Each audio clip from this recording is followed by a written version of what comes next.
I really hope Muslim men all around the world can finally wake up after this massacre. This toddler, this innocent child who's not even 2 years old, had to pay the price.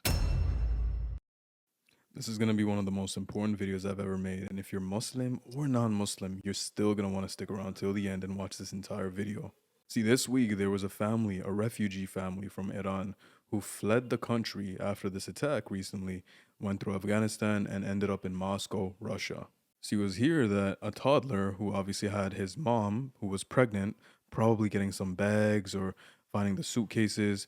The kid was just chilling on the side waiting for his mom. And here you can see the suspect by the name of Vladimir Vitkov walks right up to the child, picks him up, and slams him into the concrete.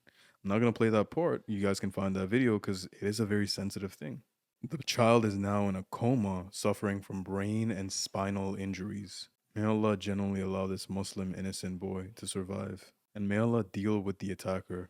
Because this issue is bigger than what a lot of people are making it out to be. I believe that attacks like this only happen because the world has convinced Muslim men that we are wrong for upholding our traditional values, that being protective means that we're insecure, possessive, and controlling, that us having combat skills and being able to protect our family means that we're the T word, that we're violent.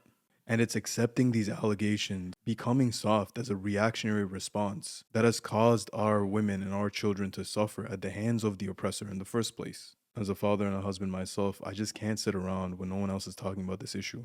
Because there's many things that we as just parents in general, even if you're not Muslim watching this, can learn from this. First and foremost, never leave your children unattended. This goes without saying. And this is not me trying to throw shade at the mom, because again, she's a pregnant mother who probably didn't have the husband with her and she was trying to get bags and doing her thing. It's not really her fault. If you can avoid these situations where your family has to be vulnerable traveling by themselves without a mahram, I mean, Allah has made it farad for women that are traveling to have a mahram to begin with and their children to have that for a reason.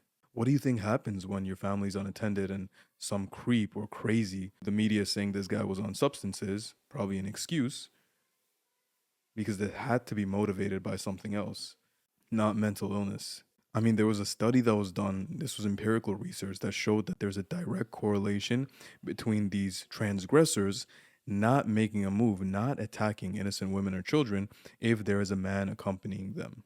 But we live in a world that says no, women should be allowed to go outside wearing whatever they want to wear, outside wherever they want to go, whenever, even at midnight. And if anything happens, it's the guy's fault. Of course, it's the guy's fault.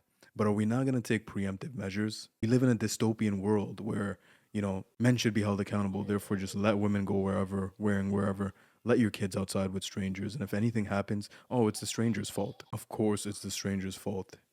So why let your kids around them in the first place? But to understand this, we got to take it all the way back. And this is where things get troubling. See, Muslims have been slandered to have this image of us being oppressive and aggressive and violent and extreme. And the West has painted this narrative so that a lot of non Muslims are kind of scared about Muslims. I mean, the Fox News narrative is a perfect example of this.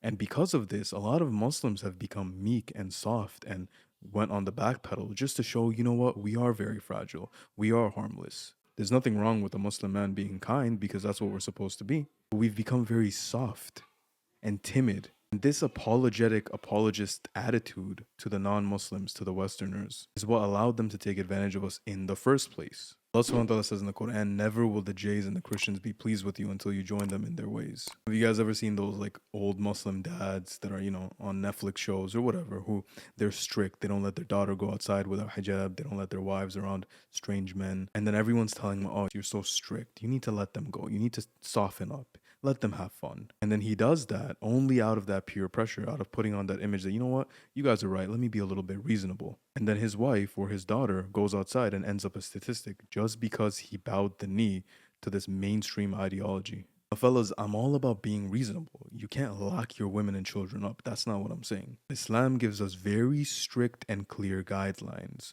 where women should be able to go, who they should be accompanied with, where our children should be able to go. And as long as we stick by that, we will be fine. It's only when we deviate from that that there's going to be issues. See, men have been born with this protective fitra, this instinct for a reason. You can call it ghira, protective jealousy. You could call it territorialness. We have this over our kids and over our wives and over our mothers and over our sisters.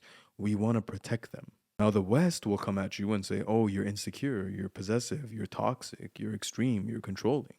You have little d energy. If you really trust your woman, if you're really secure in your masculinity, you should let her go outside and spread her wings and fly, and you should let your kids around strangers and let them go free mix, go to college. They have to get their degree, right? When you give into this shaming, you've basically let them win into infiltrating our families. And there's a way to do it. You don't want to be that strict tyrant that's always telling his kids no or telling his wife no. You should lead with gentleness, but yet still be firm. And it goes both ways. Wives, sisters, children, they should also understand that when the dad says something, there's a reason behind that.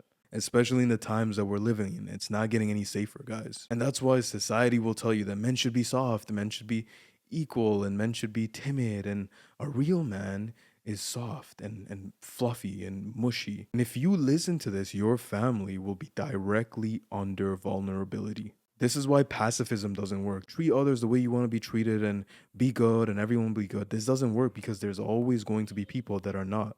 And when that happens, you have to make a choice. Are you going to be there to protect your family or are you going to be weak? This is why this has to start from us, this generation. I mean, the last generation, many of them are just doomed. Men are soft. This generation, a lot of men are soft. So teach your sons to be protective over your wife, over their mom, over their sisters, over their women folk. Teach them to be there for their kids, for their families. Reject this modern notion of passivity. Encourage Muslim men to stand up and start learning martial arts and learning self-defense. This Vladimir psycho only did this because he knew he would get away with it. He knew that there was no one there. I mean, this kid was left unattended. Why? Could this have been avoided? Be the shield, be the force to protect your family. Don't be a coward. There's a quote that I'm going to put here from Franz Fanon, a French psychologist, who said that the veiled woman frustrates the colonizer. And it's literally that because she's covered, because she says no to everyone that wants to see her, that they don't have control over her, that they can't utilize her and equip her to be just a product pusher to make money. Same thing with our kids. There's freaks out there, there's weirdos and creeps out there. And they can only do what they want to do with our kids, whether it's to hurt them or take advantage of them, if you're not here to protect them. But they can't oppose you directly. Shaitan doesn't work like that. He doesn't come at you with pointed ears and a pitchfork. He has to come at you slowly, subtle. Why are you so strict? Why are you so harsh? Let them go. Let them have fun. I'm not saying you shouldn't let them have fun, but I'm saying when it's haram, that's not fun. Trust them. It's okay. Let your little 14-year-old girl go on a girls' trip to Miami. It's okay. Stop being so strict. Let your kid play outside with all the other kids on their bicycles till 10 p.m. It's only the neighborhood. It's only our neighbors. Why are you being so strict? John's parents don't do that. Tim's parents let him go to the street. Why don't you let Abdullah go? Come on, let him have fun. Don't be such a bore. And then lo and behold, this happens. Till we can unapologetically, without shame, reclaim our Muslim masculinity, reclaim our Islamic responsibility, none of this will change. This is why I have the utmost respect for Muslim men that don't just shake hands with women because they don't want to be seen as weird, that they refuse to listen to music or pork or drink alcohol or anything, regardless of the social ostracization, just because they know what's right and wrong. Allahumma barik, may Allah protect us and allow us to be strong leaders, because it's only through this that we can change the next generation. By the way, I'm back on YouTube, inshallah, regular uploads. Life has been crazy. I'm sorry to y'all that I've been MIA and ghost, but inshallah, we're here for good. I love you guys, inshallah. Comment down below what you guys think. Inshallah, I'll see you guys soon. Assalamu alaikum wa rahmatullahi wa barakatuh.